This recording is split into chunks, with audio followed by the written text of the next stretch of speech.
Ladies, gentlemen, friends around the world, it is Greg. It is Matt. We are the bottom tier, my friends. Today, tier. we are absolutely thrilled to be coming to you. Well, not quite live. We do record these. But we have today a very special guest. Ladies and gentlemen, he is one of our local players. He is an absolute luminary in the community down here in Phoenix, Arizona area. Ladies and gentlemen, please help us welcome Kyle Dockum. Kyle. Oh, thank you. Thrilled to have you here, man. Thanks for coming down. Well, thanks for the invite. Of course. We are stoked that you're here because Kyle plays the most interesting heroes ever. And one of the best memory that Greg and I share, actually, about you is we showed up to play our first Classic Instructor day, and we versed you running Kano, and we went, oh, what is this? And then we lost. It was great. It was fantastic. I've never seen a wizard before. Yeah, it was great. I wonder how this is going to go. Yeah. Wait, what do you mean that I don't have a turn? Yeah, so it was awesome. It's a memory we share is you beat us with Kano, and we're like, this hero is crazy, and is it beatable? And then as we grow older in the place, we go, hey, okay, we now know what's going on. It's very beatable, actually. That's interesting. You know, everything's possible without Arcane Barrier. True. I don't think either of us had Arcane Barrier. We did not. We'd literally been playing for like a week. I don't even think that we knew what Arcane Barrier was. Yeah. So, good job, Kyle. Way to thank you. Way to stomp on our hopes and dreams. No, it was very exciting. It was a really great way to start to get wrecked by anybody who possibly could wreck you. So we're going to swing around to a little bit more of an in-depth conversation a little bit later on. But man, it's been an exciting week in the world of Flesh and Blood. We have some news to talk about. Ooh. Maybe the biggest thing on everybody's mind, at least in the last couple of days, did they miscount? Oh, yes. Prism's points. What? Have you seen this? You haven't heard about this yet, Kyle? No, I haven't. Oh man, this is nuts. This just in, Kyle. Oh man, this is hot, fresh off the presses. So, long story short, there's a fairly well documented theory right now that LSS miscounted somebody's win at an event. They said that he won with Stravo instead of Prism, which is what he won with, which would have put Prism up over the Living Legend threshold at this, because she's only 2 points away now. His win would have bumped her into Living Legend already. Yeah. So somebody went through and was like, actually, these points went to Starvo, but it was actually for Prism. There's a huge Twitter thread about it that I shared in our local Discord community, but we also retweeted on our Twitter. So if you want to go check it out, you can see it there. But it's very fascinating that Prism technically would already be Living Legend with Starvo and Chain if it was for this win. I think it was a win at was it a Road to Nationals, or was it? I think it might have been a Road to something Nationals. like that. Yeah, Mm-hmm. it wasn't like a Pro Quest or anything, but it must have been a slightly larger event. Yeah, it wasn't just like an armory night or anything. It actually was something with some teeth. But apparently it would have bumped it up, which, like, let's stop and think about that for a second. If they miscounted this, like, how long ago was it? It was a bit ago. Yeah. Mm-hmm. Like, if they had actually counted it correctly, what kind of shakeup would we see, like, during this season? Like, I mean, it would be right before the Pro Quest, and it would be totally different. It'd be a different one, for sure. Yeah. Mm-hmm. You'd see a lot more Guardians run around. All over the place. Yeah.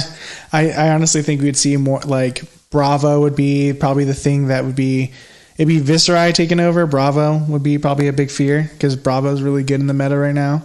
Bravo really surprisingly is jumping up there. Mm-hmm. I kind of thought that after Starvo got banned, we would kind of see the end of, like, him. No. No. Bravo's scary, man. Being able to dominate whenever. Right. It's just like, okay, do I go first and he's going to swing big? Or do I go second and he's just going to swing big? You just never know. Yeah. But the thing is, like, they also can choose not to dominate and really disrupt, like, Fi, because Fi's like, I'm not going to take 12 damage right now.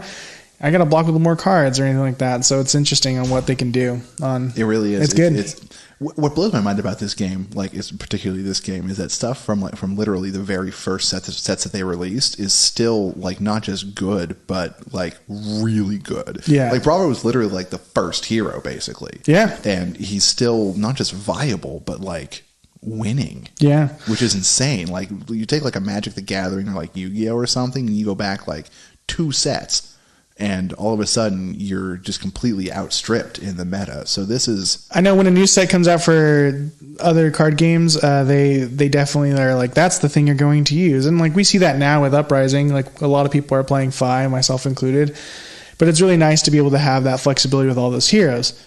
And going back to the question, what do you think LSS, I don't know if they've come out or said anything. I didn't see a response, but what do you think that should be done about those points? Do you think anything should be done, or do you think it should just they should give the Living Legends to Prism and say, oops, sorry, or what do you think should happen? Well, for me at this point, it's kind of a lose-lose scenario for LSS. Either you come out, you take the mea culpa, and you say, well, we've rebalanced, the scores and everything, and sorry, lol, Prism is banned now in Constructed, so all you Prism players, good luck out there. And you have a bunch of really high-leveled, really, competitive people who suddenly have to start scrambling to put together a new deck and all of that sort of thing. So that's a bad look. And then if they do nothing with it, then, it's still a bad look. Everybody is, they have their eyes on it now. They can see, this is what's happened, and they're not doing anything about it. Oh, this is just, this is another Starvo sort of situation where they're just going to let a thing sit there and do nothing about it. And then when like a convenient place opens up, they're going to, take some action, be all self-congratulatory about it. But they're not going to do anything until it's easy for them. So it's kind of a lose-lose. I think at this point, you just wash your hands. You say, yeah, we screwed up. Sorry. It's not going to change anything right now, guys. She's 2 points away. Live with it for one more season. And deal, right? So I think that's kind of what we're going to look at. They haven't said anything yet, as far as I'm aware, which leads me to believe that they're just going to stay quiet about it until Prism inevitably, gets bumped. Yeah. So I don't know. It's kind of a bad situation for everybody. For sure. I think I don't know if it's LSS's fault either, because with Road to Nationals and that stuff, it's up to the local game store to be able to send that out into the system and be able to do that. And so it's either a mistype in with Prism's deck list, maybe by accident. And so the computer system says Starvo won, and because I don't know how LSS goes through each whatever. But I think what counteracts that is kind of the I think the star of the show has a written section about this, and people know that written section is actually about Prism instead of Starvo. So I think that might be why it got caught, is because it was vice versa. So it might have just been a misentry for the local game store to be this person won, but they were using Starvo, and just mix both decks up. Ultimately, I think it definitely just comes down to a misclick, or somebody typed in the wrong thing, or some totally human mistake. We've all made mistakes like that before. It just kind of messes everything up right now. I have I might have a different opinion than most people, because I don't honestly Starvo. From what I understand, I had the blessing of never fighting Starvo. Kyle, you probably got to fight a lot of Starvos. Yeah, I mean, Starvo, I think the biggest problem with him is his ability to make you think you might be able to win. Canonized psyops. Good way. Everybody. Yep. Good way to put that. I just think with Starvo, he had such a way of being everyone played it because it was able to just blow people out of the water really fast. And I think Prism is actually more skill-based, and I don't think Prism's as big as a boogeyman problem as Starvo is. But I think because everyone got used to having a meta of Starvo's the boogeyman, Prism's definitely that boogeyman right now for people. And I don't really think Prism's that challenge. I don't think Prism's a boogeyman by any means. No, Starvo. I don't get upset when I fight a Prism, but I could be wrong too. Well, having never fought a Starvo, I don't think either you or I are really in a position to be it's not that big a deal or anything like that. But I've played Prisms before, and I've beaten Prisms before, and it wasn't mind-blowingly difficult to get a win or two here and there. So I feel it's it's fine, right? It's not some huge meta warping the only thing that Prism could do is here is this Guardian, and now you just stop your turn because you have to attack it, and that's a bummer.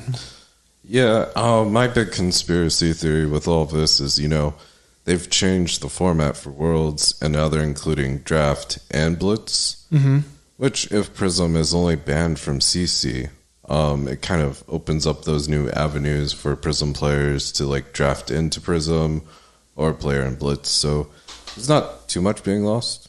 Yeah, like as long as you can still play the hero somewhere, I don't know that it really matters that much. And that's actually a really important consideration, is that they've changed the format so it's not just CC. Yeah, that's the other news broadcast, was that Worlds, they are doing the draft for the first round, CC, day one's draft for like 3 rounds, CC for the rest of the rounds. The next day is draft and then blitz, and then they go to the top 8, which is going to be CC again. And so people were very upset about or not upset, but like really loud about, why are you putting blitz in there? And LSS, I think actually I stand with them. Like, I think if you're a Worlds player, you're like, you should be good at all the formats if you want to make that cheddar. But other than that, like, don't get up here and say that you're the best in the world if you can't play blitz. Yeah. Oh, yeah. I mean, my experience with my locals is the top players always make it to the top. It's hard, pretty consistently, especially when you're still grinding your way up there and you think you know all the matchups and the game sense, but all these top players, they have learned the rules for each format and have figured their way around with their meta and their specific deck setup. And they know the matchup with all the heroes, and if they're running an aggro version of this is what I do, and if they're running a control version, this is what I do, and all of those different variables and everything. Like, that's truly like top tier playing, when you can, actually strategize to that level no matter what situation you find yourself in, rather than just being like, well, no, this is the one thing that I do, and the rest of you can, take it or leave it. And it's funny because we're the bottom tier with this mindset being like, yeah, that's fine. So right? I wonder if the top feels differently. I have no idea, but they 100% do. Once you put like 1,000 hours into playing this thing, and once you drop the money on like a deck to be at the really high like competitive levels, like you bought your legendaries and you're all like, you're set to go, it's finally tuned and everything, I would definitely be annoyed if they were suddenly like, okay, we're moving the goalpost, now you got to do these other things too. But I mean, like with Blitz, like we see someone in our local, and even myself, I have a CC deck of Fi. On the day of, I had made a crappy Blitz deck, and I had to just deconstruct my CC deck, and it was totally viable, So really pretty good, actually. Yeah, it's not that bad. So yeah, I like the Blitz add addition. Next, they just need to add Commoner, Exactly. Oh yeah, Global Commoner Cup. Let's go. You want to be good at everything. It's going to be draft, CC, Commoner, Blitz, Ultimate Pit Fight for the top 8 only, and then you will find out who the winner is. Yeah, exactly. That's how you should do it. That's how you win Worlds. The very last day, the last hour or so. I don't know if I could walk the Ultimate Pit Fight match, but man, that would be menacing, and you'd be so like, imagine sitting at a table and it's like, oh yes, the person to your left is freaking, I don't know. The only person that came to my mind is like Yuki, and they're really like, she's like, oh no, that's the only person going to attack. Damn it, you so many frostbites. I just want to see Kano play Chain Lightning 3 times. Yes. Oh my lord, that would be amazing. Yeah. But that's kind of our 2 breaking news points. Is we had the thing that Prism should already be LL'd, which. It is what it is. Like going forward, awesome. And then we have Worlds coming up in November. I hope exciting. I can go, but I was going to buy my ticket. Looked at the other ticket of a convention I already paid for, and I was like, dang it, it's on the same day, so I won't be there. Never mind. Even though I'd like to be there, but so sorry everyone, I'm still on the bottom. If we had hoped to see the bottom tier live in person at that particular event, sorry, not going to happen. But Kyle, will you be there? No, but later in life, you will be able to be cruising the world. Yes. Words of wisdom from the man himself, everybody. I love that. Kyle Dockum, our good friend of the show. Well, before we head into the meat and potatoes of this episode, which is all about someone's secret. We keep it secret for some reason. Oh, we got to build that hype. We got to build it. You don't know what it is, but they involve arrows. It goes in the trailer. This week only. On the bottom tier, one man spills all his secrets. Oh. Before we go there, we have a segment called Lessons Learned. Lessons learned, everybody. Lessons learned. What have we learned this week? And so, Kyle, since you're a special guest, what Lessons Learned is, we'll kind of explain it to you, is kind of as we played games this last week, what is something that made you be like, I am a better player now, or I forgot about this, or I learned this, and this makes me a little bit better as a player? So in the last week, I've basically learned that I love meta decking too much. Okay. You want to explain that a little bit more? Yeah, so every week I go out to my locals, and I generally bring like a pet deck or of some sort, and typically it's Icelander. And somehow I always manage to get matched up against all of the Illusionists. And so I've really been enjoying just kind of like piecing a hate deck against Illusionists.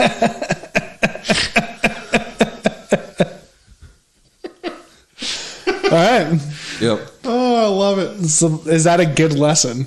No, it's not a good lesson, but I've been enjoying learning like a lot of more ins and outs when it comes to Icelander, especially in the Jeremiah matchup, because you can always be dealing at least 1 to 5 arcane damage throughout their turn and shut down their turn immediately. Yeah. No, I was versing as a Jeremiah against the Icelander in a sealed format, and it made me all of a sudden be like, I can't really attack with dragons because they're just going to instant kill the dragon that's attacking. And so now I have to just play a turn differently and like be focused on like, all right, I'm going to just start hitting you hard for no reason over here.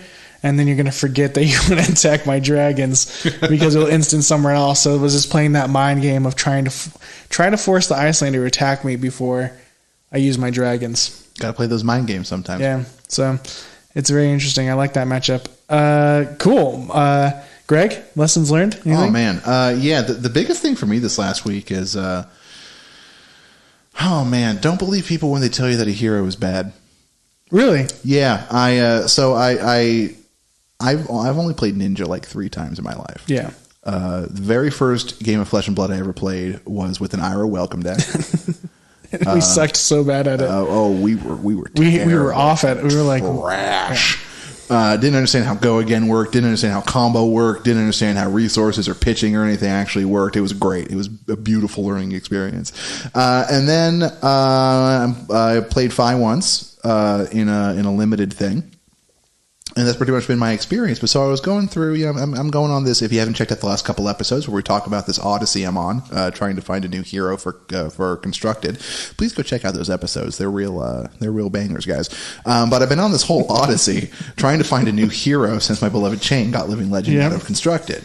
And I'd been kind of avoiding Ninja for a while since I don't actually know why. It just didn't really appeal to me. But then I decided, a few days ago, screw it. I'm going to build Ira. I'm going to go to this commoner thing that we do each Tuesday, and I'm just going to have some fun with it. I'm going to see what happens. And as I discovered, Ira is actually pretty damn good. Yeah. Where, the sort of the prevailing idea is like, oh, well, ninjas are good, but they're held back by lack of ability or their weapons are weak or something like that. Like there's always some reason why they're not as good as other things until Fi comes along and everyone's just all crazy about Fi. So nobody's looking at Ira or Benji. Pour one out for Benji. Poor Benji. Yeah. I guess no one talked to me about ninjas because they scare me.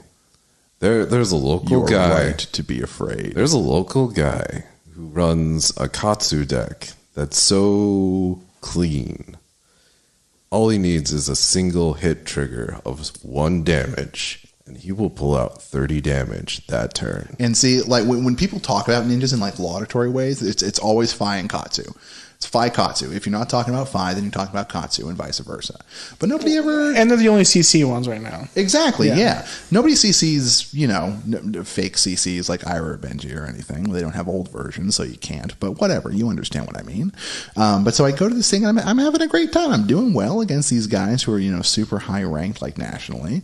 And, we're getting out like 1-1, 1-2 sort of games at the very end. So very, very good time. Really enjoyed it. Might look at actually building a blitz around Ira. Oh, nice. Yeah, because Nice. I really enjoyed it. So I got to test that out a little bit more, see if I'm actually all in or not. But don't listen to people when they say something is bad, guys. Like if you're having a good time, if it's working for you, that's all that really matters. Remember that above everything else, it's a game. Yep. You're here to have fun. So have fun. Play around a little bit.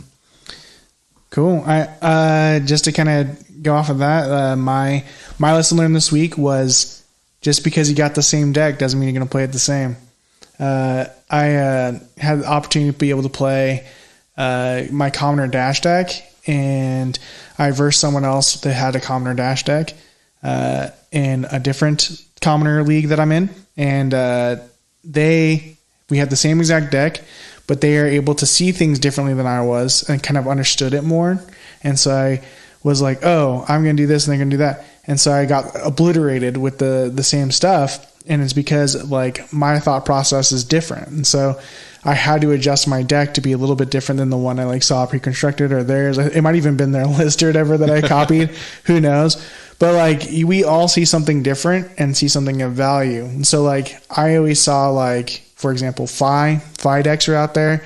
And when I do the mirror match, some of them are running like minimalism with like the blue minimalisms and belittles and all that stuff. And I just like, my brain doesn't work like that. I think that's a waste of time. And like, I understand the pitch wicket, whatever, but just make sure your deck always has a blue card in it and you're good to go. And I like running Rise from the Ashes because I'm able to pop off like different combos a little bit faster and things like that. And so like, I'm realizing like my deck's becoming more me, which is very weird. So that was my lesson learned is like, you put your spin on like, copy a list, you're going to eventually do your spin on it because your brain works a little bit differently, and and if you pass it to someone being like, oh, you can play this, you can be like, oh, this is not good. And really like, they won't understand what you're trying to go for. And like really frankly, that's the coolest part of like trading or collectible card games, like in general for me, is that there is that aspect of putting your own brand on it, of it actually being, my deck, not just the deck. If you know what I mean. Yeah. It's just, it's so cool. It's a small act of creation. Yeah. I think that's what gets me into meta decking so much. Cause I just, I really enjoy hitting my head against a wall. And then takes all kinds. I'm just trying to figure out, how can I break this wall? Cause once I break it, it's phenomenal. Everyone around me is just like, oh my gosh, he broke the wall. That? And that's a nice feeling to know, what you've been crafting and creating actually can be effective in certain different ways. Yeah. 100%. But that actually is a phenomenal opportunity now to pivot into the meat and the potatoes of the episode. Guys, we asked Kyle here for a very specific reason. Kyle is one of the very few people who I know who actively plays mascot of the show, Queen of the Bottom Tier, Azalea herself. And we brought him on today to talk a little bit about Azalea, to talk a little bit about his deck building strategies, what attracts him to the hero, like the whole nine. So Kyle, you want to start us off? You want to just like, why Azalea? Well, I really like her gambling side of her mechanics. Like, in card games, every character has risk. There's RNG built into the deck. The nature of the game, yeah. The fact that you're drawing, there's just RNG there. But then Azalea is like, hey, let's up the ante here, and let's draw again on top of that. More chances for things to go wrong, or more chances for things to go right. Yeah, and so I think that's what happened initially, is that I got this positive feedback loop from doing just very silly things that ended up doing insane things. This is stupid. Oh my God, it worked. Yeah, exactly. Yeah. But then I kind of got out of that high because then reality set in. And you didn't win very often. And yeah. But I love Azalea. She's so bad. But yeah, I think Azalea is great, but like, there's just some like that's why you're here is we want to talk about how we can get Azalea past it. Like, I think Azalea is a great hero, and my favorite moments has been like I'm down to 1 HP, they're down to 1 HP, and I have no cards that can make me opt anything on the deck, and I'm like, oh, I got this card that I can't really pay for. Like I have 1 resource, but this costs 2 or whatever. Like, it's time to risk it all. Use Azalea's power move. And if you hit it, you feel great. Like, you're like, got the 1 HP down, blah, blah, blah. But more often than not, you're not going to hit it. And you're just going to sit there going like, that was cool though, right? Yeah. If that had gone well. Yeah. Well, what I enjoy the most is when I choose not to, and then I draw and I see what could have happened. This could have been so much better. You're so lucky I didn't use her power this turn. You're so lucky. Yeah, I don't know. That lost me a top 8 in a road to national. Ooh. But it was a good experience, and I was just like, it's not worth the risk, but it was. And see, lessons learned, everybody. Something to be taken from every single match. So, Kyle, walk us through a little bit, sort of how you play your Azalea. Like, do you go like super aggro? Do you go more control? Like, how do you sort of control the flow of things in order to maximize what you have? So Azalea is just a highly disruptive champion. In a lot of ways, she is similar to Bravo in that she's able to dominate very tall attacks that have hit effects. And so a lot of her game is just trying to get those hit effects off. And so a lot of ways you can do that is either by baiting the opponent into overblocking, in which then you could punish them for overblocking by choosing not to go extra tall. And then just for their next turn, they're not going to be able to swing as high. They have one card in hand and nothing in arsenal or whatever. Exactly. Yeah. And then her other play style that you could go for is just how many combos can you get off. I've had some crazy turns with like endless arrow dealing like 35 damage. Oh, love That's that. insane. Yeah, it was great. However, I still lost the game to Jane. See, and that's because Jane's the best hero, everybody. Yep. He is the OG. That was a moment man. of silence for Chain right there. Yeah, It was a small little. We took a moment and poured one out for the homie. Exactly. We were all just quietly sad for a moment. Yeah. So you've got this big like aggro stuff. You really hit it hard. There's that element of risk and chance in there. So Azalea really for you is more about the big risk, big reward sort of gameplay style. Yeah. I like the randomness she adds into. A lot of times I like to leave a card in my arsenal slot. It can be like a really good card like Rain Razors or just any tall card. And then I'll go ahead and just use her ability to put it on the bottom of the deck, get something new, and see what that is. Recycle a little bit and hope that something good comes up. Exactly. Either that or just see how that changes your game plan for that turn. Because like you basically hit the nail right on the head. That RNG is built into this. You shuffle, you draw, you hope that you get. You have a finite pool, obviously, because your deck only contains so many cards. But what you're going to get, God only knows. So how do you feel that like adding in the additional randomness on top of that sort of affects how the deck performs? Because really, like a measure of consistency is really like necessary for something to break out of the bottom tier, which is a thing that I don't think either Matt or myself contain. We are inconsistently consistent. Like we're really good, or then we're really bad. Azalea just kind of hangs out sort of at the bad side of things. So how much of that do you think is like people not leveraging the mechanics well enough, or the addition of the additional randomness in there kind of messing up her ability to consistently sort of, play a certain way and have that kind of effect? So Azalea is a lot like Levia currently, in the sense that there's a lot of mechanics that just you have to spend the time to learn. Yeah, very, very tricky to. There's definitely a curve to get into it. Yeah, and so it's all about just kind of honing what kind of choices do you want to make currently, and how that's going to affect the rest of the turn. Like with the card in Arsenal, I'll leave if for some reason when I'm going to pass my turn, if I have an arrow in hand, I put that card into Arsenal, draw up.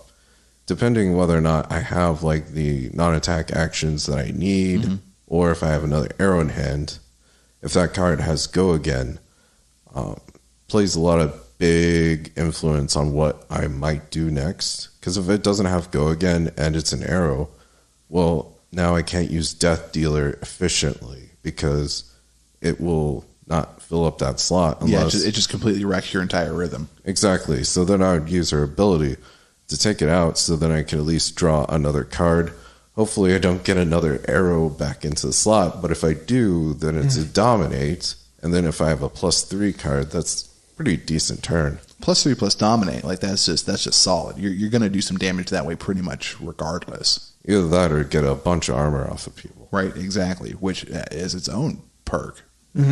Indeed. So a very busy deck, I guess. There's a lot of different things to kind of keep track of in addition to the standard, like, how am I running out of deck? Do I have resources for this sort of thing? And then it's kind of, and I'm totally like stealing the show. I have questions. No. And then like Ranger itself requires you to look at the game in kind of a different way than most other decks do, because you're so reliant on the arrows, playing them out of the arsenal and all that kind of thing. It's just like layers on top of layers on top of layers. So especially like compared to some of the other heroes that are fairly complicated, like your wizards or whatnot, how do you think that like Azalea specifically, but Ranger, I guess in general, kind of stack up in terms of like ease of learning versus ease of mastering versus how rewarding it is to put that time and effort in? I would compare Azalea to probably like, I want to say probably to chess. Super easy to learn the fundamentals. Ridiculously hard to master. Yeah. Because I feel like with Ranger having to deal with the arsenal slot all the time, it's almost like playing Kano, but you're not just specifically focusing on what you're Kanoing. It's also just every single card you play. Which, Kano players do also, but yeah, but the context changes a little bit when you're like exclusively, like you cannot play this card unless it's from this place. I can kind of see what you're saying, Greg, because every time I verse like you, and we also have Marshall in our local area who plays Lexi a lot, which is another Ranger. Every time I play Azalea or Lexi or Rangers in general, every card put out onto the field just feels like it's a momentous like move. Like it's like there is a thought behind here that's like bigger than you could imagine, and this is just like one solid thing. Because with Phi, like sure there's a little bit of that, but it's not. It's just like I'm just going really really wide, and there's not a lot of thought except for maybe the order of this wide turn, so that I can get the full effect of it. The thought basically is I need to build links so that I can get this rupture off and get most of the damage. No, but yes, but like you understand what I mean. I know what you're saying. Yeah, yeah, right. That's like the basic of it. But like with Ranger, it's like I'm playing this card, and this card is everything you need to worry about right now, because I'm either tricking the crap out of you to be able to move king here, Like I like the chess analogy, move king here, so I can then come in to try to do checkmate, or like it literally, like it's either a smokescreen or it's not, and it can change everything. Like, and Azalea has a lot of effects of like I'm going to take away your ability and all that stuff just to scare you to be able to stop. But what's interesting is like for some reason Lexi is getting all those points, Azalea is not.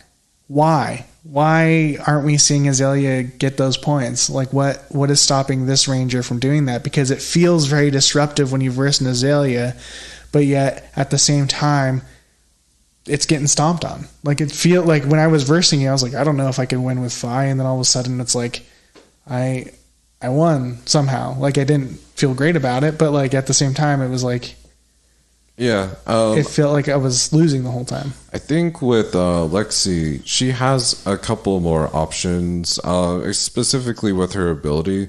She might not be able to get Dominate right away, but a lot of her ice arrows have fusions to give Dominate, or the card itself will give Dominate on fusion. So she has so much access to go again. You'll be able to flip a lightning card, play the lightning card, have go again, load up an arrow. Maybe that arrow has go again. If not, just load another arrow, so your next turn you're going to have 2 more arrows going out. Okay, so that's the difference, is Lexi is able to have more go again. Yeah, I think so for right now. And her access to ice is really nice, because she can go a little bit more control and still have access to like the Ranger control cards like Poison the Tips. I don't think I've seen too many Lexis running that, but but it's there. It's an option. Yeah. So battlefield control is what it comes back down to, whether you're going super, super fast and keeping all the momentum on your side, or whether you're utilizing like the ice or something in order to slow the opponent down. It's always about maintaining that momentum. Yeah, and I think right now, Azalea, the biggest issue is that a lot of her attack cards drop off on damage level very quickly if you're trying to go for a higher pitch value, especially into more controlling matchups. Yeah. Where you're going to need to be able to pitch your way out of it. It can be kind of rough. Interesting. So how do we get Azalea off of our logo? If you could make one change to Azalea to bring her up off of the very, very bottom, Yeah. what would you change? Change, add something new. Just for the audience out there, we want to hear the paper. Kyle's holding a piece of paper. He's been holding some serious paper the entire time. And I think that's what we're asking. I think we finally so I don't think we say one. What needs to happen to make Azalea at the top? Well, I think right now it's if traps could be updated so you could defend from hand with traps, but maybe like reduce the amount that they deal so that way it's more fair. But it's not a dead card in hand because the biggest deal is traps are nice, but unlike defense reactions, like once they're in your hand, they're just dead weight. Yeah, you can pitch them off. And hopefully you can pitch all of them off before the end of your turn. But if not, you're going to have to find a strategic way to have it in your arsenal, but not have it interfere with your arrow plan. And I built a whole deck around that with Azalea, which was kind of interesting, where I was using New Horizons and then just loaded up all the traps for a blitz deck. And just a key few choices of arrows like battering bolt and then a couple overflexes, and I think release the tension because I was using I keep forgetting the bow name. Death Dealer? No, it's the one that gives +1 and denies defense reactions. Dreadbore, yep. I don't know the bows. Yeah. And it was really good for a while, but I had to drop all the traps and go for generic defense reactions because they just weren't doing it. I was running into times where during my turn, all I had was traps in hand and maybe a couple non-attack actions and no arrows. And I was like, well, I can defend for 8 from my arsenal, but if they go any wider than that, I have to take all of the damage. I'm in big trouble. Yeah. Interesting. So you think maybe in reintroducing the trap mechanic to be able to allow you to use them from hand would be very beneficial. Yeah.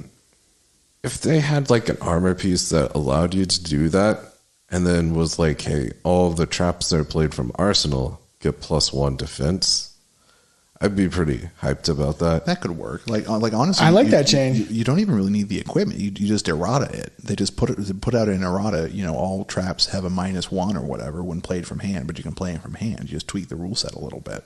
But I like your idea of giving a ranger a chest piece too, right? Yeah. I like that. That could be. I mean, one of the other hype things that's got us excited about Azalea, we didn't mention the news, is they did announce. In another podcast, she's Red Zone Road, getting some support. She's getting a support thing, so that could be it, which would be very exciting to see. Oh yeah, no, I'm very excited to see what kind of options LSS is going to pick for Azalea because I feel like any card they add is going to dramatically change her gameplay. Yeah, that's exciting. So traps is a big thing. What else do you think could make Azalea go up? Well, I think right now what would be interesting is if there was an answer for armor. Maybe not to the sense where it's you can't play any armor, but maybe an arrow that specifically says armor effects are -1 on block. If it hits or something like that. Yeah. Well, during the block phase. Oh, I see. Oh. So okay. So because that helps get rid of Carrion Husk, for example, even though it's used Yeah. once, it'll be 5 instead of 6. The biggest hurdle I've had currently is Rune Blades being able to block 6. You're welcome. They can fridge you out. I mean, Fi could do that too. Oh yeah. Yeah, we can use all of it. I don't know what they call it anymore. Shuko, Mask, and Shuko Mask and Flame Scale. Flame Scale. Yeah, I forget the name of the Flame Scale for some reason. It's kind of a generic name. Really great card. Beautiful art. Generic name. Generic name. So going past armor, okay, I like that. So if Azalea can use traps, armor, anything else? So I'm thinking about some sort of new specialized bow for Azalea. Not that Lexi shouldn't be included, but she does have her own exclusive bows. She does. Yeah, a couple of them at this point. Yeah. Shiver and Voltaire, yeah. Yeah. So it would be nice for Azalea to have like a defining bow. Maybe not something that's going to be like a cure-all, but, you know, something she could bring up into certain matchups that would differentiate her from Lexi. Yeah, kind of like how the new wizard staff that came out like is really good with Icelander, but the Waning Moon is even like Icelander's main deck. It's Kraken Aetherwave. So like if they did like a generic common bow or something like that could be used, would be really cool to see. Yeah, and so that brought into my idea of what if a bow had a generic attack action that you could play once per turn. That would be phenomenal. Like actually. What? Maybe a 1-for-3. Nothing too crazy, but Oh, like a normal weapon, pretty much. Yeah. yeah. Instead of having to load the bow with the arrow and then use the arrow to shoot, and then the bow doesn't actually do anything except load the arrow. Oh, interesting. So what if? But you can already kind of do that with Azalea if you wanted to. Like it also has loading properties too. Yeah, so it would have its own separate attack action that could be used. Okay. As an option. So it's like pay 1 to load up whatever, pay 2 to use the attack action. Yeah. And it's like a once per instant or something like that. Yeah, I think the once per instant would be nice. Just that way, you know, if you had extra mana, or not mana, resources that turn, you could totally play it. And just in case a wizard is trying to go over the top of you, you can shoot them back. I do like that idea because if you do the once per instant, like per turn instant, like a waning moon or whatever, right? You could use your trap, and that counts as like an attack kind of, right? Possibly. Most traps only block I was physical damage, not arcane damage. Maybe a trap that allows you to play a card from your hand as an instant, like arrow, and insert arrow and shoot it. So like that. That's the card. Insert arrow and shoot it. Insert arrow and shoot it. And so you have this trap that's like, and you're like, well, that'd be kind of cool. That was the best arrow sound. That's exactly the sound that it makes too. That's brilliant. That's the arrow's name. And then I was also thinking maybe Rangers need an aura of some Rangers sort. could definitely use an aura. I'm not entirely sure what I would consider for the aura. Aura of Hawkeye. I had been thinking maybe like once per, like cat traps, where like the Ranger had placed a trap, and once per turn, if an action is played, they take 1 damage. Oh, I like the cat traps. That's good. I was Just also get a little thinking bit of that like chip in there. I was thinking of like Rangers, hunters, kind of like stealth, like some sort of like Yeah. scent of the beast. Scent of the beast. Like It's too good. something along the lines of maybe On the negating hunt. yeah, negating some damage, or like it costs like an extra, everyone's first attack costs an extra pitch or something like that Opponent must pitch 1 resource or because they're searching for you. exactly discard a card or something. Yeah, Yeah. I like that. That is good stuff because we do see auras with Lexi, Yeah. with Channel Lake Frigid. We really see auras with basically everybody at this point. Like Chain's whole thing revolves around running auras. Prism, spectral shields are auras. Fi and Dromai has like burn them all and things like that. Yeah. So like, But fine. Fi doesn't really. I caught myself that time. Yeah. I don't play Fi. Everybody. Ooh. You should. Should do like a decoy trap. That might be. Ooh, I like Right. that. Oh Decoy. man, as like an ally or something. Oh, kind of like Prism. Yeah. Yeah. like the Guardian, except it's a decoy. Yeah. That could be real. That could do it right there, because it's just like they're forced to hit the decoy, and then that ends their turn. Yeah, I mean, I'd be okay with them having go again. It'd just be nice to waste like one of their attacks. I mean, if they've already done it for Prism, they just might as well do it for Azalea. Right. Yeah, it's not that okay, hard. that's true. Azalea needs to be top tier now. Yeah, I mean, as soon as they do that, easy. Everyone's going to play Azalea. But Yeah, 100%. yeah, Oh, yeah. 100%. but decoy. Decoy. It's pretty good. Guys, we just fixed Azalea. Yep. Well done, gentlemen. I'm proud of us. I want the decoy to just be a log with like a wig of Azalea. Exactly. Yeah. Kind of a crudely painted little smirk on it or something. It's her. Look. It's smirking angrily at me. And the card's name is Wood Bay. Yeah. Accurate. That's terrible. So Kyle, what's on the paper? That was it. That was just list of all the things I think Azalea could get. We did get it. I know, that's what I was saying. I feel so good. Yeah, we got it. I just needed the confirmation. All right. Yeah. The only other thing I could think is an arrow that when it hits, it buffs other arrows. Oh, that's good. Like each other arrow you fire this turn gets like +2 or something. Well, I was thinking just +1 because Ranger does hit pretty tall, and that could get pretty oppressive fast, especially with Rain Razors being in the game. We want it to be oppressive. And they have that again with Lexi. Yeah, well, I've had turns against Lexi, and there was this one time where the Lexi player had revealed that they had Rain Razors on the table, and next to it was Endless Arrow. Ooh. So, immediately I'm into the metagame where it's like, do I use 2-3 blocks to block this? But they have 4 more cards. So I did the logical thing because I don't want to overblock. I know I'm going to take some damage. Yeah. And depending on how many cards I have, I don't want to blow my entire hand and not be able to return anything. So I don't block and immediately regret it because they revealed that they had another Rain Razors. That's delightful. For 8 damage. So that came back to them, and it's Lexi, so it has to go again. Yeah.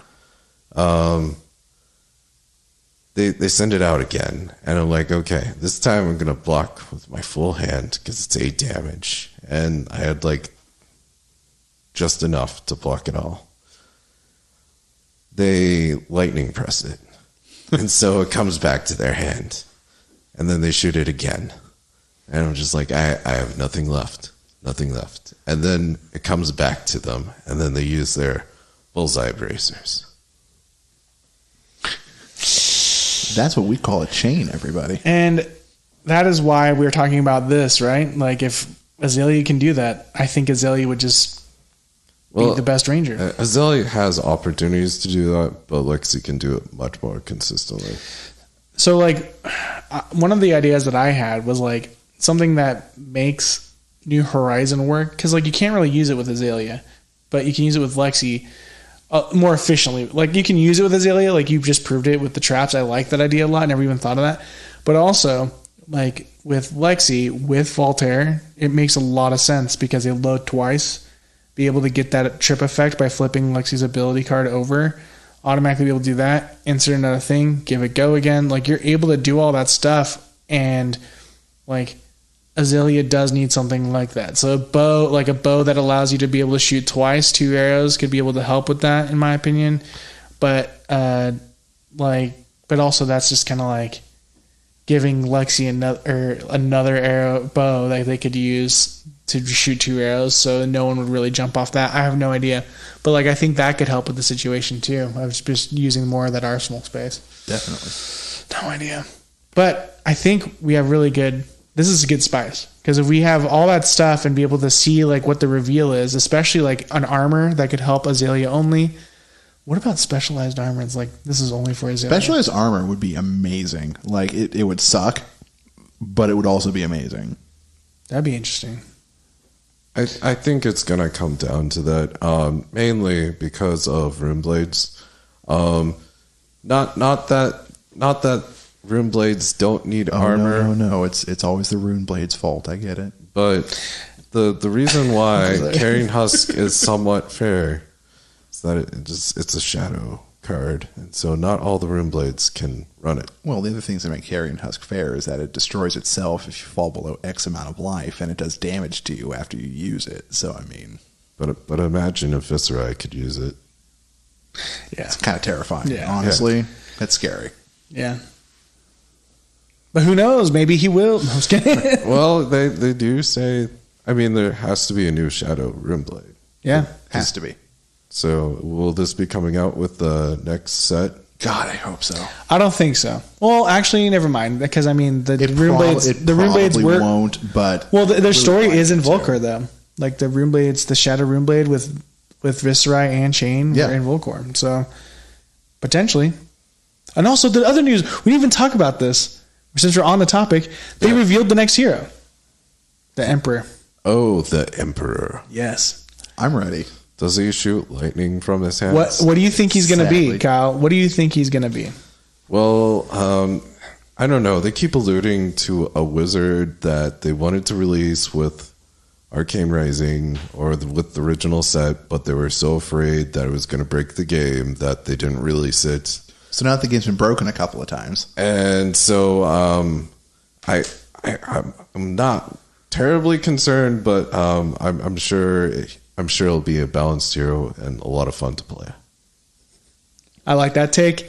I'm excited. We do see in the art that he has a sword, so a lot of people are speculating that he's a rune blade as well. Maybe also rune blade. If he's a draconic rune blade, that's what I'm playing. Yeah, I'm aware. Yeah. Or he's a mixture of two, because I do think he's going to be a wizard. But yeah.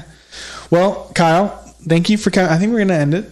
Yeah, I think that's going to about do it, everybody. Yeah. Well, Kyle, thank you for coming on the podcast. Absolutely. We really appreciate it, man. We had a great time. I had a good time. Did you have a good time? Yeah, thanks for letting me rant about Azalea for a couple of minutes. Oh, I joined the cult before it was popular.